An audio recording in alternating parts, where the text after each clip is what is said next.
Eles já protagonizaram inúmeros filmes, livros e séries no mundo todo, em histórias cheias de sangue e fortes batalhas. Que vampiros e lobisomem não se entendem, todos nós sabemos. Mas numa comparação de poderes, habilidades e limitações, quem será o vencedor? Muitos defendem que seriam os vampiros, afinal são imortais e, em muitas histórias, são eles que vencem todas as lutas contra os lobisomens. Estes, por sua vez, são tidos como mais fracos, já que dependem da lua cheia para se transformar, característica que vem sendo derrubada por famosos contos vampirescos da atualidade. A verdade é que eles são tão poderosos quanto frágeis também, e por isso, um pode derrotar o outro facilmente. Basta que o adversário saiba o momento oportuno e como atingir o inimigo. Mas afinal, no duelo vampiros versus lobisomens, quem venceria? Eu sou o Boco e sejam bem-vindos ao canal Fatos Desconhecidos.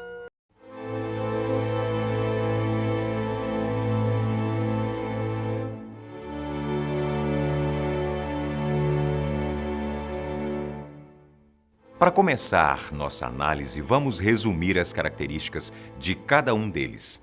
Vampiros, bebedores de sangue, que não podem sair na luz solar, nem ver uma cruz e que não suportam alho. As criaturas pálidas e geladas nunca envelhecem, mas podem ficar muito fracas se permanecerem acordadas durante o dia.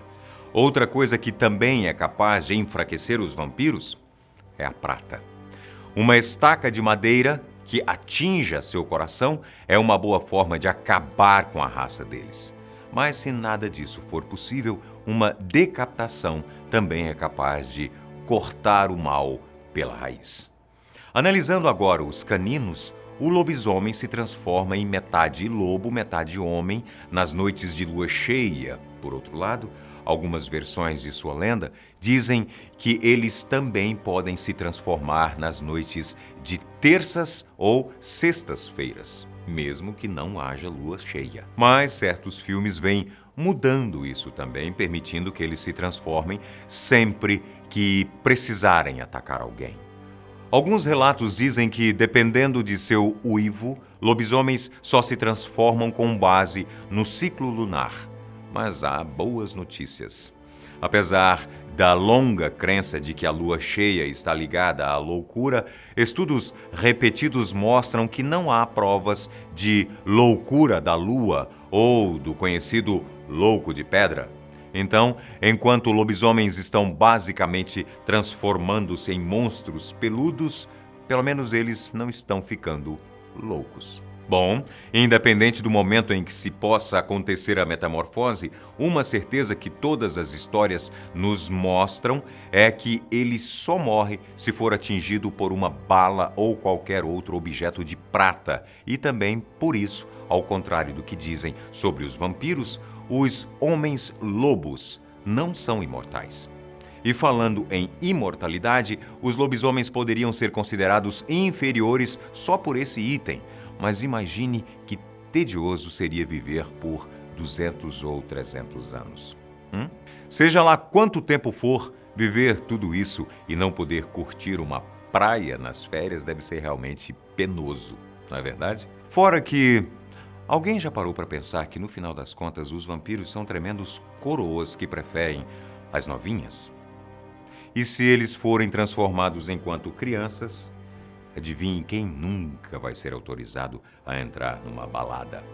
O lobisomem, no entanto, nasce, cresce, reproduz e morre, assim como nós, meros mortais. Mas ele não é um mortal qualquer. Como possui características não somente físicas de lobos, bem como estes animais, os lobisomens também têm um sentido aguçado e podem ter vantagem contra os vampiros pelo simples fato de serem capazes de sentir sua presença e identificá-los, caso não estejam transformados, mesmo num raio de 3 quilômetros. Por outro lado, os vampiros não podem identificar um lobisomem em sua forma humana. Então, ponto para os lobos. Racionalidade é outro quesito que difere os dois monstros sobrenaturais. Os vampiros também são guiados pelo instinto, mas podem controlar suas atitudes e decisões, ao contrário dos lobisomens, que em sua forma animal tornam-se irracionais e saem para a caça por puro instinto. Neste caso, poderíamos dizer que o vampiro é capaz de armar estratégias para acabar com o lobo e não apenas partir direto para o ataque, como faz o seu inimigo. Um homem-lobo rosnando e babando simplesmente não pensará em usar uma estaca de madeira ou um punhal. Ponto para os vampiros. Mas como os lobisomens são capazes de farejar os vampiros onde quer que estejam, levando em consideração que os morcegões têm sérias dificuldades em identificar um lobisomem que não esteja transformado e ainda somando-se ao fato de que vampiros ficam mais vulneráveis durante o dia, está bem aqui uma excelente oportunidade para o lobisomem. E sabe qual outro hábito vampírico ajuda ainda mais o seu inimigo? Uma das coisas mais asquerosas sobre eles, sua dieta líquida. Na vida real, beber sangue causa um acúmulo de ferro, o que não é nada saudável. Além disso, se sua vítima ou doador, no caso de humanos, tiver uma DST ou outra doença, você pode obtê-la absorvendo seu sangue. Essas armadilhas podem causar danos ao fígado, desidratação e vários outros problemas de saúde. Mas acho que se você já está morto, não precisa se importar com isso, não é? Sim, mas se analisarmos bem, os vampiros têm mesmo um aspecto de doente e fraco muitas vezes, não é isso? Por isso, damos mais um ponto aos lobos.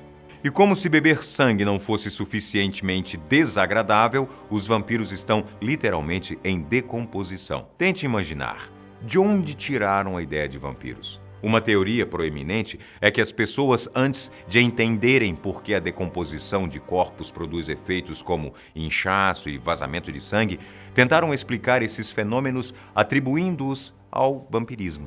Então, a próxima vez que você começar a pensar que um vampiro é sexy, lembre-se de que ele é descendente de um cadáver. Digamos que seja um zumbi que sabe falar. Voltemos à nossa análise. Ainda pela similaridade com o lobo, os lobisomens têm uma tendência ao isolamento. São seres solitários e não são capazes de se reproduzir apenas ferindo outros seres, como os vampiros. Já os sugadores de sangue não se reproduzem pelo cruzamento entre sua própria espécie, mas podem aumentar rapidamente o número de membros de sua comunidade, transformando suas vítimas. Analisando mais profundamente, os lobos solitários teriam uma dificuldade maior para aumentar sua população e terem melhores condições para se defenderem. Já os homens morcegos tendem a viver em grandes grupos, o que no caso de uma batalha poderia representar uma grande vantagem contra os lobisomens. Outro ponto para os vampiros. Enquanto a comunidade vampírica pode ser mais bem-sucedida devido à sua população mais volumosa, eles não são criaturas muito confiáveis mesmo entre seus iguais. Egoístas e invejosos, sabem usar muito bem sua racionalidade a seu favor em qualquer situação, podendo armar contra seu próprio exército. E você já pode imaginar que soldados que lutam contra si perdem a guerra, não é verdade? Como os lobisomens são amigáveis e fiéis ao clã, podem sair ganhando numa batalha contra o exército de vampiros que estiver abalado por intrigas. Ponto para os homens lobo. Outro ponto que também podemos contabilizar para os lobisomens vem do fato de que não podem ser feridos por qualquer coisa estúpida como água benta, crucifixo, estacas, luz do sol e alho. Tempero. Sério? Um monstro que tem pavor a alho? De acordo com o que conta a mitologia clássica, foram mortos por balas de prata ou, algumas vezes, por uma espada de prata. Prata! E não qualquer coisa barata que se encontra em qualquer lugar. Mas a fraqueza crítica do homem-lobo pela prata muitas vezes é confundida com uma alergia ao metal. E, na verdade, é uma alergia ao níquel. Claro que isso não foi testado com balas de prata. Portanto, se você desconfia que seja um lobisomem, não recomendamos que faça esse tipo de teste. Certo? Ironias à parte, o que queremos dizer é que somente algo especial e caro é que pode matar o lobisomem.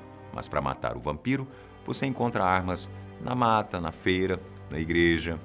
vamos aproveitar este gancho para contar a vocês um fato que provavelmente é desconhecido por muita gente. Curiosamente, a estaurofobia ou fobia a crucifixos é um fenômeno real, especialmente doloroso para os religiosos que sofrem desse mal. Mas você sabia que os vampiros no folclore costumavam fraquejar não só diante da cruz e água benta, mas também da hóstia?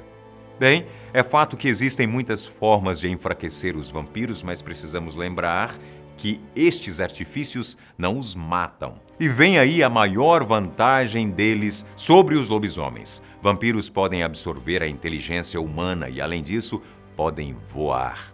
Não seria tão difícil para eles traçarem estratégias de combate, matar um lobisomem e ainda sair voando e gargalhando por aí, não é? Vamos concordar que o lobisomem tem uma força física muito maior que a do vampiro, mas exercitar a mente parece não ser uma de suas atividades favoritas. Então pronto, mistério desvendado. Com uma cesta de 3 pontos, os vampiros viram o jogo e terminam o duelo com um placar de 5-4. E você, concorda com estes resultados?